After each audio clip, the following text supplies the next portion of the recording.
Hi everyone! In this video, we are going to learn what does HTTP request consist of. Let's begin. The request method is a complex structure, and if we would want to learn everything about it, it will take a lot of time.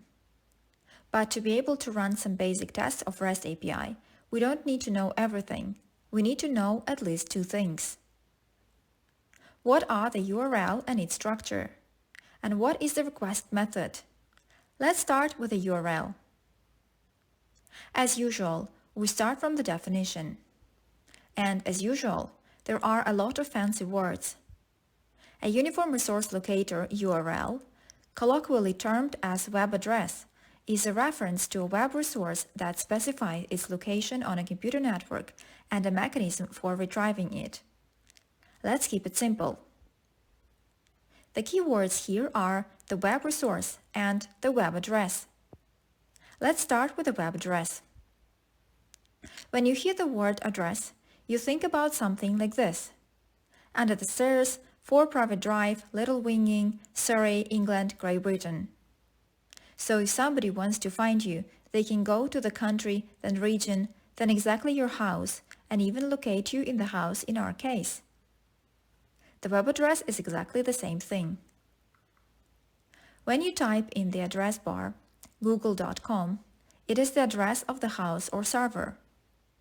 If it is more detailed like google.com/maps/place, Los Angeles, California, USA, it means that you are under the stairs, locked, and can't go out, so you can't be found there. But to be able to test API, you will need to know a little more about the URL structure. Let's check it based on this Google Maps link. We will divide this into 3 parts. It is not exactly right, but for now it is detailed enough.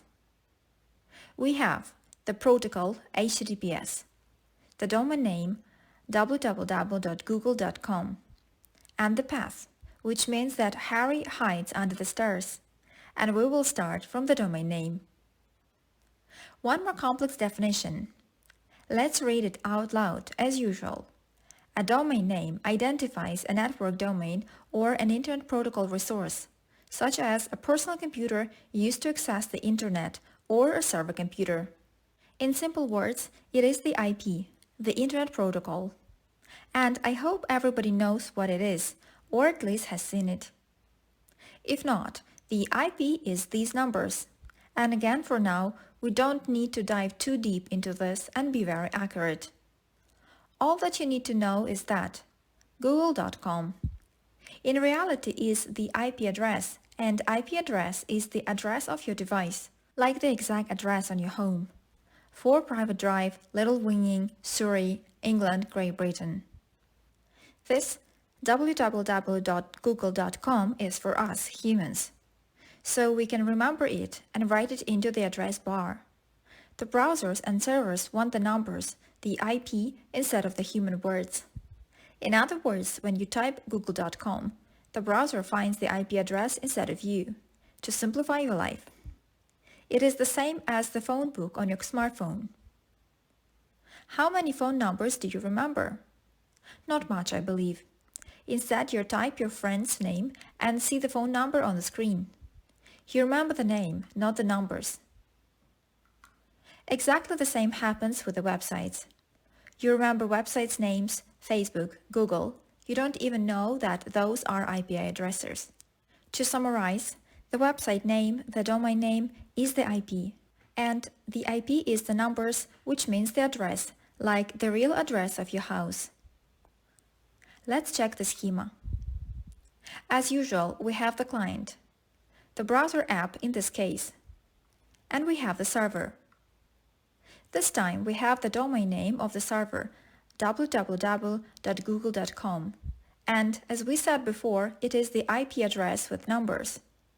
And in reality, it is the real address of the server, the location where it is at this moment. Another thing worth mentioning is that each physical device, when connected to the internet, has an address as well. What is missed in our diagram is how a domain name is transformed into the IP address numbers. First of all, It is important to remember that both client and the server need to be connected to the internet. Otherwise, they won't be able to communicate. So we will add small internet icons here to the client and to the server as well. And we will need to add the cloud as well. The internet, the World Wide Web. Because all the clients and all the servers live in the cloud and are connected to the cloud. Let's imagine the real user scenario. You type the domain name google.com into the address bar and press search. Each time your browser sends the same question. Oh deep thought, I want you to tell me the answer. The answer to life, the universe, everything. And each time it provides exactly the same answer, 42. I decided that there should be at least one joke in this video, and it was a good one. Let's check what happens in reality. In reality, the browser asks the domain system, which also lives in the cloud, about the IP address for the domain name, which you entered in the browser bar. And the cloud provides the IP address to the browser. When the browser knows the exact IP of the server, it can send the HTTP request. But before this, we need to learn what the last part of the URL is. And it is the path. And as usual, we start from definition. The path refers to the exact location of a resource, page, file, or other asset. The path resides after the host name and is separated by //, and it is hard to imagine or get what it means. And we said before, the domain name is the house's location.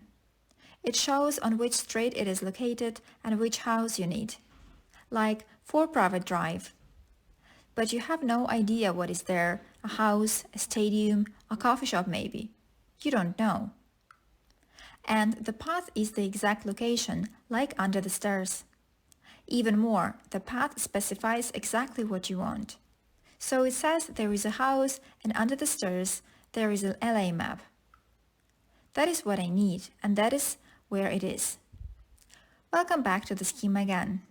So you want to see what is stored on google.com. You haven't specified the path. What happens in this case? The browser sends this message to the internet. And then, when the server receives the message, and the message is without the path, everything depends on the server logic. But in our case, the server will find the homepage. Many modern websites can rewrite URLs like the homepage for simplicity and elegance. That is what happened in our case. In reality, you also specify the resource, just again, it is hidden from you. And when a client will receive the homepage, it will render it on your screen. Let's check what happens in the scenarios where you specify the path. Everything looks nearly the same. The difference is that you have specified that you want a map and that is under the stairs. You have specified which file you want and its exact location. The server easily finds the map and sends it back. The client app, the browser, renders the map for you. And you see the LA map in your browser. Again, everything is on a very, very high level and not exactly accurate. But it is still a lot of information. We will dive deep into details later. For now, I just want you to see the whole picture of how the internet file transition works. So we have talked about the domain name, which is the web address. And we have talked about the resource, path to web pages, images, maps, whatever. But there is one thing which is at the start of the URL. Address bar hides it from us in browsers because users have no need to see it. The HTTP part, the protocol. There are two words in this definition which deserve additional attention, the protocol and the data. The data is clear for now. It can be any data like the web page, image, video, etc. But the protocol part is not that easy to explain. The protocol is a set. So we have talked about the domain name, which is the web address. And we have talked about the resource, path to web pages, images, maps, whatever. But there is one thing which is at the start of the URL. Address bar hides it from us in browsers because users have no need to see it. The HTTP part, the protocol. There are two words in this definition which deserve additional attention: the protocol and the data. The data is clear for now. It can be any data like the web page, image, video, etc. But the protocol part is not that easy to explain. The protocol is a set of rules on how this data should be transferred. Instead of technical terms, let's try to explain this based on the analogy. Very old analogy. Let's migrate to the early 1900s, age before the smartphones, internet, and McDonald's. The story was old, but the problem is the same. The little girl wanted a map of the coffee shops in LA. Yes, I know that kids don't drink coffee. The map was for her mom. Anyway, the girl lives in England and the map company is in the US. They didn't have the internet those days. So, the little girl writes a letter to Mr. Google Company. The letter is the request data in our case. In the letter, she asks for the resource, the map. And the only way to send the letter is to use the post office, but the conversation with the post lady is short. It ends up that you need to have a passport to be able to send the letter, and money to buy a mark and pay for the post office services. The post office has a protocol with a lot of rules. It checks you the sender, who are you, where you live if you have 18 years old, etc. Same about the addressee. Rules about how the letter should look and its weight. And if any of those rules are not supported, then the letter won't be approved and sent. It ends up that mom fills the envelope according to the rules and puts the mark on it, and goes with the girl to the post office. The post office lady checks if everything is according to the protocol and sends the letter to Mr. Google. This is a nice little story from the early 1900s, but the current World Wide Web works similarly. Instead of the little girl's mom, we have a client app, the browser. And let's imagine that the client sends the same message to the web. I need a map of coffee shops in LA. Then the cloud, same as the post office lady in the 1900s, will ask the browser to answer where her mom is. And again, it is because the cloud has the protocols, the rules. The protocol declares how your web browser should communicate with the web server. Same as the post office in the 1900s, the rules are related to the client, the server, the data package, and the message format. The browser doesn't have a mom, so it needs to send an appropriate kind of message itself. It provides a lot of data in an appropriate format and sends it to the cloud again. The cloud checks the message and if it is valid, sends it to the server. The server processes the request, finds the map, and sends the message back to the cloud. The server knows the HTTP rules and sends the valid HTTP response. And the client finally receives everything and can render the page, put a map there, and show the coffee shops to you. That is how it works in the HTTP world. Unfortunately, we are not there yet. You can go drink a cup of coffee and we will continue. The good news is that we have finished with the URL. Now you know that path is the path to the data on the server, like a web page or other data. The domain name is the IP address of the server. And the HTTP is the rules of how data can be requested by the client and be returned by the server. But there are still a couple of steps we need to do to understand developers' comment. Let's go back and check the request the client sent. There was one thing which we didn't explain. The HTTP is the protocol with the rules, and one of the rules is client request should have the request methods. And we see the client sent GET. So what does it mean? Request method, GET. According to the definition, the HTTP defines methods to indicate the desired action to be performed on the identified resource. And it means exactly what it says. In our example, the server has the resource, web page, and the client, the browser, sends a GET method in the message, because we want to get a web page.